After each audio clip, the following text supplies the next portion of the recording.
Assalamualaikum, selamat pagi dari Ulaanbaatar. Tengok kat belakang tu, cuaca hari ni agak cloudy. So harapnya bila Abel start jalan-jalan dengan grup nanti, cuaca akan bertambah baik. Ada member Abel cakap kat Abel, syoknya jadi tour leader. Dik, itu sisi yang kau nampak, sisi yang kau tak nampak, kau tak tahu kan betapa mencabarnya jadi tour leader ni kan. So tour leader ni sebenarnya yalah, semua benda ada baik, ada buruk, ada best, ada tak best kan. So yang nampak best tu ya memang best, tapi yang tak bestnya pun banyak. Contoh dia, walaupun berkali-kali kita datang tempat yang sama, kita dah biasa, tapi cabaran yang kita terima tu tak sama, berbeza-beza. So contoh macam trip kali ni, selalunya nak datang Mongolia ni yang jadi cabaran dia flight lah. Sebab flight kita transit dekat Seoul ataupun Beijing sejam je, short transit. So yang jadi masalah selalunya masalah cuaca. So flight selalu delay. So kemarin alhamdulillah flight semua okey, perjalanan okey. So tiba-tiba sampai dekat hotel, benda unexpected yang tak pernah jadi sebelum ni pula boleh jadi. Cabaran yang first time berterima untuk kali ni. Datang-datang nak check in, hotel tak cukup bilik. Tak cukup bilik tau. Bawa klien ramai kat belakang. Kalau datang seorang-seorang tak apa, senang nak manage. Bawa klien bayar mahal. Tiba-tiba datang nak check in tak cukup bilik. Bilik tu kita dah booking lama dah, guna booking.com.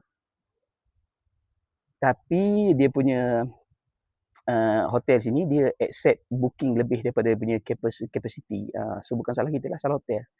So benda dah jadi, dah sampai sini, so benda tu nak kena manage. Itulah cabaran sebagai seorang tour leader. Sakit kepala juga nak manage kan.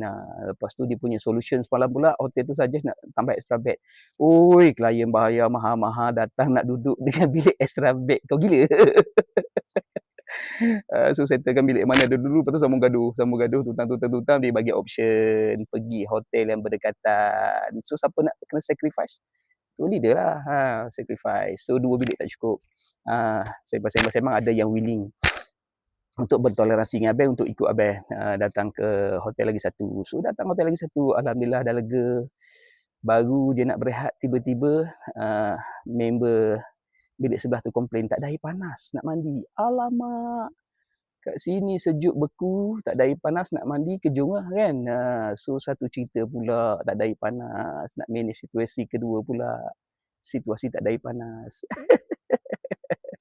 So Abel suka cabaran-cabaran macam tu. So kalau korang suka cabaran-cabaran macam tu, bolehlah nak try kerjaya sebagai seorang tour leader. Kalau tak suka cabaran yang macam tu, tak payahlah buat sakit kepala je.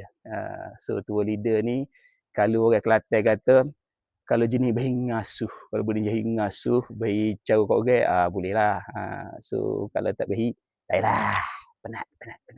Buang karat. Bye-bye. Sekian membebel untuk pagi ni sebelum start trip. Abang doakan semoga korang dimurahkan rezeki.